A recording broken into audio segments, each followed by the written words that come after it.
नमस्कार दोस्तों, स्वागत है आपका स्टडी फॉर सिविल सर्विसेज में। सिविल सर्विसेज एग्जाम्स का क्रेज लगातार बढ़ता जा रहा है। सिविल सर्विसेज एग्जाम का क्या मतलब हुआ भाई? सेंटर लेवल पे जैसे एक एग्जाम होता है यूपीएससी, ठीक है, तो यूपीएससी एग्जाम कंडक्ट कराने वाली बॉडी है। उससे लोग सिलेक्ट कहाँ होते हैं? आईएएस बन जाते हैं, आईपीएस बन जाते हैं, आईएफएस बन जाते हैं, आईआरएस बन जाते हैं, प्लस और भी कई सारी जो है पोस्ट होती हैं उसमें, ठीक है। और प्लस स्टेट लेवल पे देखो, इंडिया लेवल पे यूपीएससी कराता है, ठीक है। स्टेट लेवल पे जो भी स्टेट पब्लिक सर्विस कमीशन होते हैं, मतलब कि लोक सेवा आयोग, जैसे उत्तर प्रदेश का है उत्तर प्रदेश लोक सेवा आयोग या फिर Uttar Pradesh public service commission, वैसे ही सारे स्टेट में होते हैं।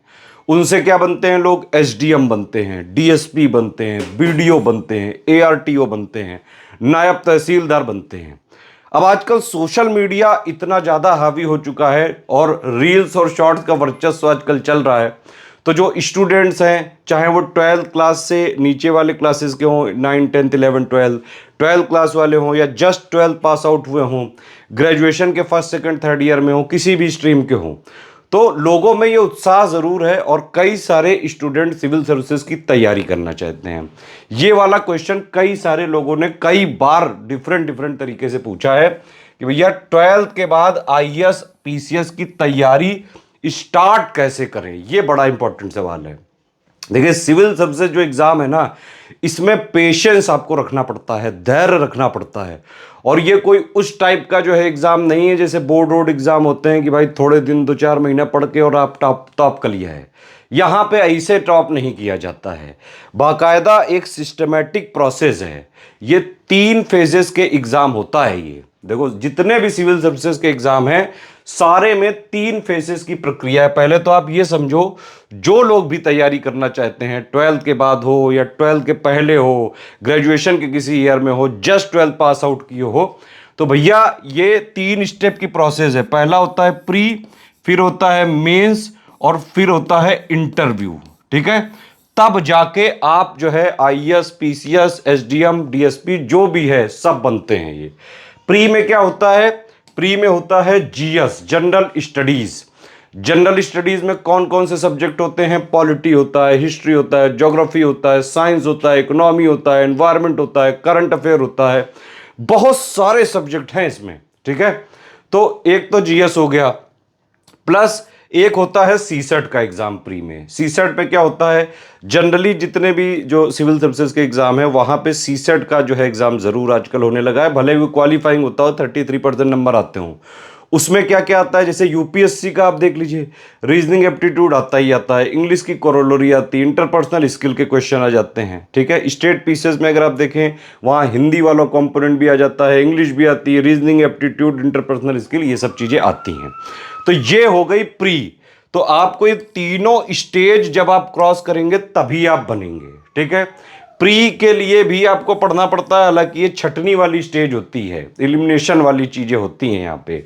मतलब ये प्री से कभी भी जो प्री के मार्क्स होते हैं फाइनल रैंकिंग में कभी भी ऐड नहीं किए जाते हैं, ठीक है। दूसरा हो गया मेंस। यहाँ पे खूब लिखना पड़ता है जीएस के सब्जेक्ट, बेसिक जीएस नहीं कि भाई राष्ट्रपति का अपॉइंटमेंट कौन करता है, इस टाइप के क्वेश्चन नहीं आते हैं यहाँ पे, तो समझना पड़ेगा ये चीज़ें।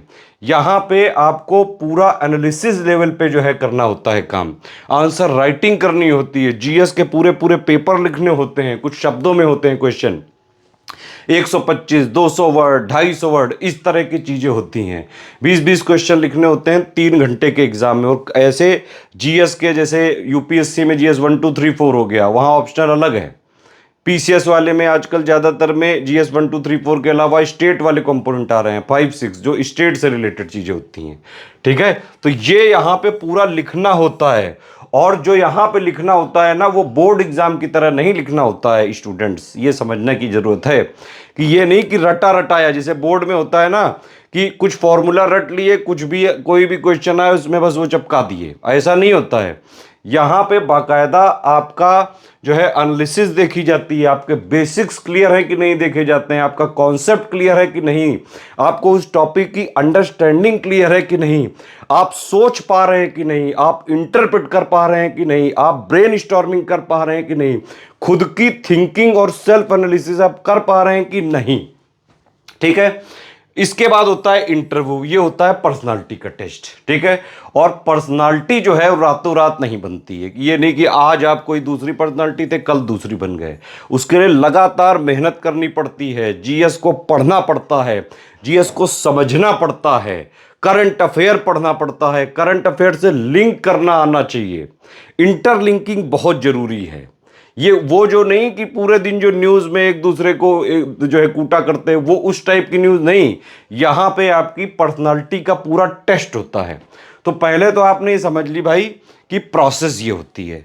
अब जब प्रोसेस ये होती है तो जैसे आप 12th में हैं या 12th के पहले वाले क्लासेस में या जस्ट 12th पास आउट हुए हैं, इन सभी लोगों के लिए मैं बता रहा हूँ, सबसे पहले आप अपना आकलन करिए कि क्या आप एलिजिबल हैं। अब इसमें कई सारे स्टूडेंट्स के डाउट होते हैं कि अले थल मिले तो 12th में थिल जो है फुत्ती थिक्त पल थेंथ हैं, क्या मैं तल पाऊंगा। भाई देखो सिंपल समझो, यहाँ पे ये जो एग्जाम्स है सिविल सर्विसेज वाले, यहाँ पे 12th हो गया, 10th हो गया, ग्रेजुएशन हो गया, इसके मार्क्स का परसेंटेज नहीं आपसे पूछते हैं कि अगर आपके इतने परसेंटेज हैं तभी आपको देने दिया जाएगा। ना ना ना ना मुन्ना, ऐसा नहीं है। कई सारे ऐसे भी बहुत बड़े बड़े ऑफिसर हैं जिनके 46% है, 47% और बहुत बड़ी बड़ी पोस्ट पे जो है लोग बने हुए हैं। तो यहां पे ये समझने की जरूरत है कि आप एलिजिबल हैं, इसका मतलब यह है कि आपको अपने आप को मेंटली प्रिपेयर करना पड़ेगा। मेंटली प्रिपेयर का मतलब समझे कि ये कोई ऐसी प्रोसेस नहीं कि 2-4 दिन ट्रेनिंग ली, 5-6 वीडियो क्लासेस देखी और जाके आप फोड़ आए। ना ना ना ना, ऐसा नहीं होता है। यहाँ पे मेंटली प्रिपेयर का मतलब है कि आपको खुद पढ़ने की आदत होनी चाहिए, मेहनत करने की आदत होनी चाहिए, डेली पढ़ना पड़ेगा, रेगुलरली पढ़ना पड़ेगा, कंटिन्यूअसली पढ़ना पड़ेगा, थिंकिंग करनी पड़ेगी, एनालिसिस करनी पड़ेगी, आपको प्रैक्टिस करनी पड़ेगी, समझ रहे हैं कि नहीं, रिवीजन करना पड़ेगा एक रेगुलर फ्रीक्वेंसी पे। इन सब चीजों के लिए आपको मेंटली प्रिपेयर होना होता है। दूसरी बात यह भी है कि ऐसा जरूरी भी नहीं कि आप पहले अटेम्प्ट में ही आप जो है निकाल लें। हाँ, कुछ चीजें अगर आप प्रिकॉशन लेते हैं, पहले से ही अपने आप को तैयार रखते हैं, तो हो भी सकता है कि आप फर्स्ट अटेम्प्ट में निकाल लें। और कई सारे हर बार जितने भी लोग सिलेक्ट होते हैं उसमें एक अच्छा परसेंटेज होता है जो पहली बार में ही सिलेक्शन ले लेते हैं। लेकिन उनको जो वो सिलेक्शन लेते हैं पहली बार में, वो ये नहीं कि 2-4 महीने की तैयारी से आ गए, उनको लगातार उनके बेसिक कॉन्सेप्ट क्लियर होने चाहिए, उनकी जीएस की अंडरस्टैंडिंग क्लियर होनी चाहिए, उनको करंट अफेयर की टॉपिक की समझ होनी चाहिए, उनको जीएस को करंट अफेयर से लिंक करना आना चाहिए। लिंकिंग, इंटरलिंकिंग बहुत जरूरी है। 360 डिग्री एनालिसिस आपको करनी चाहिए। अगर आप जो है जिस तरह के मैंने बताया कि भाई 12th के पहले के हैं, 12th पास आउट हुए हैं, ग्रेजुएशन के किसी ईयर में हैं, आप सिविल सर्विसेज के एग्जाम की तैयारी करना चाहते हैं, तो आपको जो है अपनी चीज़ों की एनालिसिस बढ़ानी पड़ेगी। कोई भी आप जो है न्यूज़ सुनते हैं उसमें क्या है, क्यों है, किस लिए है, अभी इसका पिछला हिस्ट्री क्या है, हाउ, व्हाट, वेयर, वाई, सारे क्वेश्चन आने चाहिए। प्रोस क्या है, कॉन्स क्या है, लेटेस्ट गवर्नमेंट स्कीम क्या है, लेटेस्ट करंट अफेयर क्या चल रहा है, समझ रहे हैं कि नहीं। 360 डिग्री एनालिसिस, पूरी एनालिसिस। तो ये सारी चीजों के लिए आपको मेंटली प्रिपेयर होना होता है। इसमें देखिए, कोई अगर ऐसे स्टूडेंट रहे हैं जो मान लीजिए जिन्होंने अच्छा परफॉर्म नहीं किया 10th तक, 12th तक, ग्रेजुएशन तक, तो भी उनको कोई निराश होने की जरूरत नहीं है, क्योंकि ये एग्जाम क्या कहता है कि भाई मेरा ये पैटर्न है, ठीक है, मेरा ये पैटर्न है, आप यहां पे आइए, एग्जाम में परफॉर्म करिए, अच्छे नंबर लाइए और जो है सिलेक्शन ले जाइए। समझ में आ गई बात। तो मिनिमम ये चीजें समझनी पड़ेंगी आपको कि आपके पहले आपकी कोई भी हिस्ट्री रही हो, पहले आप बहुत बदमाश टाइप के रहे हो, पहले जो है आप नहीं पढ़ने वाले रहे हो, लेकिन इस एग्जाम में अगर आपको सिलेक्ट होना है तो भैया लगातार पढ़ाई करनी पड़ेगी। शॉर्टकट नहीं चलते हैं यहाँ पे, ट्रिक्स नहीं चलती है यहाँ पे, सेल्फ स्टडी करनी पड़ती है, खुद प्रैक्टिस करनी पड़ती है। प्री में आपको जो है क्वेश्चंस की लगातार प्रैक्टिस करनी पड़ेगी, टॉपिक अंडरस्टैंडिंग क्लियर करनी पड़ेगी, पढ़ना पड़ेगा, बेसिक्स क्लियर होने चाहिए, करंट से इंटरलिंकिंग आनी चाहिए, आयोग का लेटेस्ट ट्रेंड और पैटर्न जो है आपको जो है फॉलो करते रहना है, आयोग का जो स्ट्रिक्ट सिलेबस होता है वो फॉलो करते रहना है। ठीक। दूसरी स्टेज में आपको लिखना पड़ेगा, चाहे आप कुछ भी पढ़ लो मेंस में, अगर आपने आंसर राइटिंग नहीं की तो आपका सिलेक्शन हो ही नहीं सकता है। तो लिखना पड़ेगा, यहां पे लगातार लिखना पड़ेगा, आपके हाथ को उस तरह से आपको ट्रेन करना पड़ेगा कि 3-3 घंटे लगातार आप बिल्कुल स्पीड से लिख पाए, नॉर्मल सी आंसर राइटिंग मेंटेन करते हुए। ठीक है, इस चीज के, और फिर उसके बाद इंटरव्यू होता है, वहां आप अकेले जाओगे और 4-4 वहां पे योद्धा बैठे होंगे आपको कूटने के लिए। जैसे जो कॉलेज में जो आप कोई जूनियर जाता है, जो कई सारे सीनियर जो घेर के जो रैगिंग करते हैं ना, उस टाइप की यहां पे इंटरव्यू होता है। सब करा जा सकता है, सारी चीजों के लिए बिल्कुल ये है कि भाई पहले कई सारे हजारों लाखों लोगों ने किया है। इसके लिए कोई ऐसा नहीं कि भाई आपको मंगल पे जाके जो है कोई ट्रेनिंग लेके आनी तभी आप कर पाओगे ना। लेकिन आपको यह समझना पड़ेगा कि आपको तैयार करना पड़ेगा, खुद को मेंटली प्रिपेयर करना पड़ेगा। मार्केट में चल रहे मीठे झूठ से आपको ये नहीं कि जो कह रहा है कोई, कह रहा है तुम आओ यार हम तुम्हारा सिलेक्शन कराएंगे, तुम ये बस देखो वीडियो देखो हो जाएगा सिलेक्शन, ना ना ना, मीठे झूठ से बचें, कड़वे सच को अपनाएं, क्योंकि अदरवाइज आपका करियर बर्बाद हो जाता है। लोग 15-15 साल जो है तैयारी कर लेते हैं, मेरे पास आते हैं कई सारे स्टूडेंट, अभी एक थोड़े दिन पहले की बात है, 12 साल उस स्टूडेंट ने तैयारी की, ना प्री निकला, ना मेंस निकला, ना इंटरव्यू निकला, लेकिन वो कहता है कि भाई मुझे समझ आ गई है जीवन की। उस समझ और तजुर्बे का क्या कर लोगे आप? ना पैसा है आपके पास, ना स्टेटस है, कोई समाज में भाव नहीं देगा। तो इसीलिए पूरी प्रॉपर प्लानिंग के साथ आपको आना चाहिए। तो मेंटली प्रिपेयर आपको इस चीज के लिए करना है कि क्या आप रेगुलर पढ़ पाएंगे, क्या आप रेगुलर करंट अफेयर फॉलो कर पाएंगे, क्या आप रेगुलर प्रैक्टिस कर पाएंगे, क्या आप रेगुलर आंसर राइटिंग लिख पाएंगे, ये चीजें। ठीक है, तो अगर आप मेंटली प्रिपेयर हैं, हाँ कि सर जी छल, मैं छाली मेहनत करने को तैयार हूं, आप जो जो बोलोगे छाली चीजें हो जाएंगी। तो अगर आप ये वाली स्टेज को क्लियर करते हैं कि हाँ आप मानते हैं कि जितनी मेहनत होगी उतनी करेंगे, पैशन है, ये भी आप समझ लीजिए कि इन सब एग्जाम में जो सक्सेस रेट होता है वो ज्यादा से ज्यादा 1% भी नहीं होता है। 100 में से 1 लोग का भी हो जाए तो बड़ी बात होती है, समझ रहे हैं आप। अगर आप देखें जो है, जैसे यूपीएससी में करीबन 10-11 लाख लोग फॉर्म भरते हैं और 1000 मैक्सिमम जो है पोस्ट होती हैं, इतना सक्सेस रेट होता है, आप निकाल सकते हैं खुद। तो ये लगभग 0.1% आया, इतना सक्सेस रेट होता है ये। इसीलिए मैं आपको बिल्कुल सच बताने आया हूं, एक्चुअली में जो सच बात है। तो मेंटली प्रिपेयर हो गए आप, तैयार हैं बिल्कुल भाई, मेहनत करेंगे, कूट देंगे बिल्कुल। जीवन भर हमने सब टॉप किया है, थल मैंने स्कूल का टॉपर हूं, मैं बोल का टॉपर हूं, मैं इंजीनियरिंग में टॉप करके आया हूं, मैं ग्रेजुएशन में टॉप करके आया हूं। ठीक है, टॉप करे होगे, लेकिन यहां पे इस एग्जाम में तुम्हारे जैसे हजारों टॉपर हैं, और टॉपर भी हैं और ऐसे लोग भी हैं जो एवरेज माइंडेड हैं, 45-6% वाले लोग, लेकिन वो लगातार मेहनत कर रहे हैं, एग्जाम की रिक्वायरमेंट पूरी कर रहे हैं, तो वो भी आपके कॉम्पिटिटर हैं। इन सबसे भिड़ के आप जो है, और फाइनली जो अच्छा परफॉर्म करता है वो जाता है। अब दूसरी स्टेज आती है कि हाँ भाई आप मेहनत कर लोगे, तैयारी कर लोगे, तो बेसिक क्या करा जाए? बेसिक करा जाए भाई, सबसे पहले एनसीईआरटी चवा जाओ। कैसे चवा जाओ? ध्यान से सुनना, कौन कौन सी एनसीईआरटी पढ़नी होती है। अगर आपको सिविल सर्विसेज, आईएएस, पीसीएस का बिल्कुल बेसिक बनाना है तो सबसे पहला स्टेप है जो है मेंटली प्रिपेयर, दूसरा स्टेप है एनसीईआरटी करनी है। एनसीईआरटी कौन कौन सी करनी है, ये बेस बनाना है सिर्फ, मैं बताता हूं सुनिए। हिस्ट्री की 6 से लेकर 12 तक नई वाली, ठीक है। ज्योग्राफी की 6 से लेकर 12 तक नई वाली, सारी ज्योग्राफी की बुक्स पढ़नी है जो ज्योग्राफी एनसीईआरटी वाली हैं, ठीक है। जैसे 6, 7, 8, 9 जो है 10 तक एक एक बुक होती है, 11, 12 में 2-2 यहाँ पे होती हैं, ठीक है। हिस्ट्री की पूरी पढ़नी है, ठीक। जो है हिस्ट्री होगी, ज्योग्राफी होगी, पॉलिटी की 6 से लेकर 12 तक बेसिक करने के लिए, बेसिक मजबूत करने के लिए आप पढ़ सकते हैं। इकोनॉमी 9 से होती है, तो इकोनॉमी की 9, 10, 11, 12 वाली आप पढ़नी है, ठीक है। इसके अलावा कुछ और बुक्स भी आप चाहें तो पढ़ सकते हैं। सोशियोलॉजी की आती है 11, 12 की, थोड़ा सा वो पढ़ सकते हैं, कुछ अच्छी चीज़ें मिल जाती हैं सोशल इश्यूज और उन सब चीज़ों को समझने के लिए। साइंस आपको पढ़नी पड़ेगी 6 से लेकर 12 तक। साइंस के लिए तो जो है आपकी राह आसान कर दी स्टडी फॉर सिविल सर्विसेज ने। एक एनसीईआरटी साइंस का बड़े पापा वीडियो है, उसमें 6 से लेकर 12 तक जितना सिविल सर्विसेज एग्जाम्स के लिए जरूरी है वो एक ही वीडियो में दिया हुआ है, लेकिन वो वीडियो थोड़ा सा बड़ा है, करीबन 45 घंटे का है। आप इसको अगर आप पढ़ लेंगे तो एटलीस्ट जितना बेसिक है वो आपका क्लियर हो सकता है। या फिर आप इसको वीडियो को देखिए, या फिर इसमें जो वीडियो में जो जो चैप्टर समझाए गए हैं उनमें से जो फैक्ट और अंडरस्टैंडिंग वाले कॉन्सेप्ट वाले पार्ट हैं वो आप पढ़ सकते हैं। ठीक है, तो इतनी एनसीईआरटी आपको पढ़नी पड़ेगी। तो समझ में आ गया आईएएस पीसीएस के लिए कौन कौन सी एनसीईआरटी पढ़नी है। हिस्ट्री 6 से लेकर 12 तक, ज्योग्राफी 6 से लेकर 12 तक, इकोनॉमी 9 से लेकर 12 तक, साइंस 6 से लेकर 12 तक, पॉलिटी 6 से लेकर 12 तक। तो ये तो हो गया बेसिक।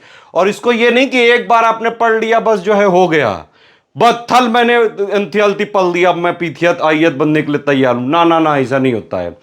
एनसीईआरटी आप पहले चबाइए, मतलब आपने एक बार पढ़ी, 2 बार पढ़ी, 3 बार पढ़ी, उसको समझिए। जैसे आप देखेंगे जो छोटे क्लासेस की एनसीईआरटी होती है 6, 7, 8 में कई सारे जो है टीचर और स्टूडेंट की एक्टिविटी लिखी होती है, वो सब नहीं पढ़नी है। पढ़ना क्या है वो समझिए। एनसीईआरटी में आपको वो चीजें पढ़नी है जहां पे कोई फैक्ट हो, ठीक है, जहां पे कोई कॉन्सेप्ट हो, जहां पे कोई अंडरस्टैंडिंग वाली चीज हो। ये 3 चीजों पे फोकस करना होता है, सारी चीजें नहीं एनसीईआरटी की पढ़नी है। जितना सिविल सर्विसेज एग्जाम के लिए जरूरी है, सिविल सर्विसेज में क्या आता है, जीएस, करंट अफेयर, ठीक है, जो है किसी किसी जैसे पीसीएस वाले में थोड़ा बहुत हिंदी आती, तो हिंदी के लिए तो इतनी कोई ज़रूरत नहीं है, हिंदी इतने स्तर पे नहीं आती है। ठीक है, तो जीएस मेन सब्जेक्ट है, जीएस में महारत हासिल करना होगा आपको, करंट अफेयर पे महारत हासिल करना होगा। ठीक, तो जो भी चीज़ें हैं फैक्चुअल वाली, कॉन्सेप्चुअल वाली, अंडरस्टैंडिंग वाली, सिर्फ वही पढ़नी है, फालतू की एक्टिविटी और वो सब चीज़ें नहीं पढ़नी है। और मेरा रिकमेंडेशन है एनसीईआरटी को आप कम से कम 3 बार ज़रूर पढ़ें। इसके नोट्स बनाइए, पूरे खुद के नोट्स बनाइए। दुनिया में कहीं से भी आप नोट्स ले लो, जो आपने खुद के अपने नोट्स बनाए होते हैं, पढ़ के, एनालिसिस करके, समझ के, अपने हिसाब से। क्योंकि आप जब नोट्स बनाते हैं अपने, तो आपकी अपनी अंडरस्टैंडिंग है। मान लो कोई फैक्ट नहीं समझ में आ रहा है, उसकी कोई ट्रिक बना ली, है ना, कोई जो है कॉन्सेप्ट है, जो है अब जैसे एनसीईआरटी में कई सारी चीजें आप पढ़ेंगे, तो उसको पढ़ते नहीं जाना है, उसको समझते जाना है। एक चैप्टर पढ़ा आपने, उसको जो है अपना जो है आंख बंद करके थोड़ी देर अपनी जो है मनन करिए कि अच्छा इस चैप्टर में क्या क्या मैंने पढ़ा। आपके अंदर एक दिमाग भाई साहब हैं, उनसे बात करना चालू करिए। लोग आपको पागल समझेंगे, कोई बात नहीं, जब आप टॉपर हो जाओगे तो वही लोग आपके आके पैर छुएंगे। तो जब तक आप तैयारी के फेस में हैं तब तक आपकी ट्रोलिंग होती है। जब आप सिलेक्शन ले लेते हो, बन जाते हो, तब आप ट्रोल करना चालू करते हो। दुनिया का यही नियम है कि पहले आपको कूटा जाएगा, फिर आप जो है कूट पाने की स्थिति में होगे। तो कूट पाने की स्थिति में आने के लिए अपनी कुटाई करवाना जरूरी है। समझ में आ गई बात। एनसीईआरटी चबा जाओ बिल्कुल। उसके हो सके तो ऐसे क्वेश्चन जरूर अटेम्प्ट करें जिसमें फैक्ट पूछे गए हो, कॉन्सेप्ट पूछे गए हो, अंडरस्टैंडिंग पूछे गए हो। ये बेसिक है सिर्फ। इसके साथ साथ आप क्या करिए, न्यूज देखना चालू करिए। न्यूज कौन सी देखना चालू करें, थल मैं जो है ये वाली न्यूज देखता हूं, वहां पे ताल प्लवकता आके खूब एक दूसरे को धितुम धितुम करते हैं, वो वाली न्यूज नहीं देखनी है। न्यूज के लिए गवर्नमेंट सोर्सेज अपनाइए। पीआईबी की न्यूज देखा करिए, डीडी न्यूज देखा करिए, राज्यसभा टीवी की न्यूज देखा करिए। ठीक है, और जो भी सरकारी सोर्सेज हैं, आजकल तो बाकायदा पीआईबी की मैगजीन वगैरह भी आ गई, उसको भी देख सकते हैं। या फिर अगर कोई न्यूज़ देखते हैं, थोड़ा बहुत जो है चीज़ें, जैसे वर्ल्ड में कुछ पहली चीज़ हो गई, इंडिया में कोई पहली चीज़ हो गई, स्टेट में कोई पहली चीज़ हो गई, कोई नया साइंस का इन्वेंशन आ गया, कोई टेक्नोलॉजी का आ गया, कोई गवर्नमेंट ने स्कीम लॉन्च कर दी, गवर्नमेंट ने ऐप लॉन्च कर दिया, थोड़ी थोड़ी बेसिक कम से कम देखना चालू करिए। पूरी चीज़ नहीं समझ में आ रही, कोई बात नहीं। इसके लिए आप जो है अगर न्यूज़ ना देख पाए तो आप एक काम करा करिए, स्टडी फॉर सिविल सर्विसेज का डेली, वीकली और मंथली वाला करंट अफेयर आप देखना चालू करिए। जितना समझ में आए उतना करिए। डेली वाला हमारा करंट मिलता है बिल्कुल फ्री में, ओनली करंट अफेयर चैनल है हमारा। वीकली वाला और मंथली वाला हम देते हैं स्टडी फॉर सिविल सर्विसेज के मेन चैनल पे, इसमें जिसमें आप वीडियो देख रहे हैं। ठीक है, तो इतना अगर आप अभी से करना चालू करें तो एटलीस्ट आपकी बेसिक और प्लस जो करंट है, देखो ये बेसिक है, स्टैटिक वाली चीजें हैं, ये क्या है, डायनामिक है, ये बदलता रहता है। इससे आपका बनेगा बेस। तैयारी नहीं हुई है अभी, ये बेस है। आप समझ रहे हैं कि नहीं? एनसीईआरटी से सिर्फ बेस बनता है। आप अगर ये वाला पूरा कर ले स्टेप फॉलो जो मैंने बताया है अभी तक, तो आप एटलीस्ट आप तैयार हैं आईएएस के एग्जाम की तैयारी करने के लिए। ये है बेस, ठीक। उसके बाद जो है आपको अगर थोड़ा बहुत ये सब आपने कर लिया, थोड़ा बहुत आप ये नहीं कि तुरंत जो है पीवाईक्यू ऐसे उठा लिए, एनालिसिस करिए, मतलब पढ़िए किस तरह के पीवाईक्यू आते हैं। मान लीजिए आपको यूपीएससी एग्जाम देना है, यूपीएससी के थोड़ा प्रीव्यू देखिए, पिछले 10 सालों में किस तरह के पेपर आए हैं। थोड़ा सा जो है सिलेबस देखना चालू करिए कि उसके सिलेबस में क्या क्या चीजें हैं, तब देखना चालू करिएगा, नहीं तो फिर कुछ समझ में नहीं आएगा गुरु। समझ में आ रही ना? ये है बेस, और यहां पे क्या है, ये एनालिसिस के बाद जो आने वाले क्वेश्चंस हैं, तो यहां से आप तैयार हो सकते हैं। उसके बाद जब आप ये वाली स्टेप पूरी कर लें, उसके बाद जो है आप बाकायदा तैयार हैं आईएएस पीसीएस की तैयारी करने के लिए। तो एक बार ये वाला आपका बेस बन गया, फिर आपको जो भी मान लीजिए यूपीएससी देना है, यूपीएससी का सिलेबस को पूरा जो है स्टडी करिए, प्रीवियस ईयर क्वेश्चन देखिए, ठीक है, और उसके हिसाब से जो लेटेस्ट ट्रेंड और पैटर्न चल रहा है उसके हिसाब से तैयारी करना चालू करिए। फिर यूपीएससी के उस जो एक्चुअली में जैसे क्वेश्चन आते हैं उस तरह के क्वेश्चन आप लगाने चालू करिए। उससे पहले बेस जरूर कर लेना, पीसीएस का करना है, सिलेबस पूरा पढ़ लिया, ठीक है, पूरा प्री का मेंस का क्या क्या चीजें हैं, प्रीवियस ईयर क्वेश्चन देख लिए। उस तरह से पीसीएस के लिए या आईएएस के लिए स्टडी फॉर सिविल सर्विसेज पे लगातार कोर्सेज चलते रहते हैं सारे स्टेट पीसीएस के, जैसे यूपी पीसीएस की बिल्कुल शुरुआत से तैयारी करने के लिए सिलेक्शन तक की, चाहे प्री हो, मेंस हो, इंटरव्यू, सारी चीजें स्टडी फॉर सिविल सर्विसेज करवाता है। तो सिर्फ अगर आप स्टडी फॉर सिविल सर्विसेज को फॉलो करेंगे तो पीसीएस कोई भी पीसीएस एग्जाम की अगर आप तैयारी कर रहे हो, जीएस, करंट, हिंदी, जितनी प्री और मेंस एग्जाम के लिए जरूरी हैं चीजें, इंटरव्यू के लिए जो चीज जरूरी है वो आपको study for civil service free में भी प्रोवाइड कराता है, ठीक है। और जो है एनसीईआरटी भी हमने बाकायदा डाली हुई है, जैसे हमने जो है साइंस की डाली हुई है, हिस्ट्री की हमने 6 से लेकर 12 तक पूरी एक प्लेलिस्ट में बिल्कुल एक्सप्लेन किया है, जितना सिविल सर्विसेज के लिए जरूरी है वो देख डालिएगा। पॉलिटी हमने किया हुआ है उसको देख डालिएगा, ठीक है। और भी जो है कई सारे इनिशिएटिव आने वाले हैं, ठीक। तो पीसीएस के लिए कोई भी स्टेट पीसीएस की अगर आपको तैयारी करनी है, स्टडी फॉर सिविल सर्विसेज को एग्जैक्टली फॉलो कर लीजिए। जो भी एग्जाम की रिक्वायरमेंट है, देखो सिंपल बात है, मेहनत कराएंगे हम आपसे, ये नहीं कि जो है कोई सब जवाब दिखा देंगे बस कोर्स ज्वाइन किया सिलेक्शन, ना ना ना, इधर से कोर्स में एंट्री उधर से सिलेक्शन, ऐसा नहीं होता है जैसे कई सारे लोग करते भी रहते हैं। मैं उन सब चीज़ों में नहीं जाऊंगा अभी। जितना पीसीएस एग्जाम की रिक्वायरमेंट है, प्री की, मेज की और वो सारी चीज़ें, उसके लिए आप हमारे चाहे तो फ्री चाहे पेड कोर्सेज ज्वाइन करके पूरी जो है सिलेक्शन तक की तैयारी कर सकते हैं। एक और चीज़ है कि यहाँ पे ये भी समझने की ज़रूरत है कि कितने समय तक की जाए सिविल सर्विसेज की तैयारी। देखो आप ये मान सकते हैं 6, 7, 8 महीने आप अपना बेस बनाने में लगा सकते हैं। जैसे कोई 12th वाला है, जब तक ग्रेजुएशन कर रहा है, भाई ग्रेजुएशन सारे जितने भी आईएएस पीसीएस के एग्जाम है वहाँ मिनिमम जो है एलिजिबिलिटी रिक्वायरमेंट है, तो आप ग्रेजुएट जब हो जाओगे तभी आप फॉर्म भर पाओगे। तो जब तक आपकी ग्रेजुएशन है तब तक ये सब कर डालो, एनसीईआरटी, न्यूज़, पीवाईक्यू, सिलेबस, ठीक है। और ग्रेजुएशन के बाद आप तैयार हैं, बस कोर्स ज्वाइन करिए स्टडी फॉर सिविल सर्विसेज का या फ्री इनिशिएटिव फॉलो करिए और पूरी तैयारी आप कर सकते हैं। इसके अलावा कोई डाउट्स हो आपके, किसी तरह की कोई आशंका हो, कोई और दिमाग में जो है खुराफात चल रही हो, कुछ और चीज़ें पूछना चाहते हो, तुरंत कमेंट में आप जो है लिख के बताइए, सारी चीज़ें निवारण किया जाएगा। किसी और टॉपिक पे वीडियो बनाना है तुरंत यहाँ पे पकाइए। चलो पूरी बात समझ में आ गई। एनसीईआरटी क्लियर कर लोगे, न्यूज़ सब क्लियर कर लोगे, बेसिक अंडरस्टैंडिंग बना लोगे, आयत पीथियत बनोगे, चलो दाव थे लो।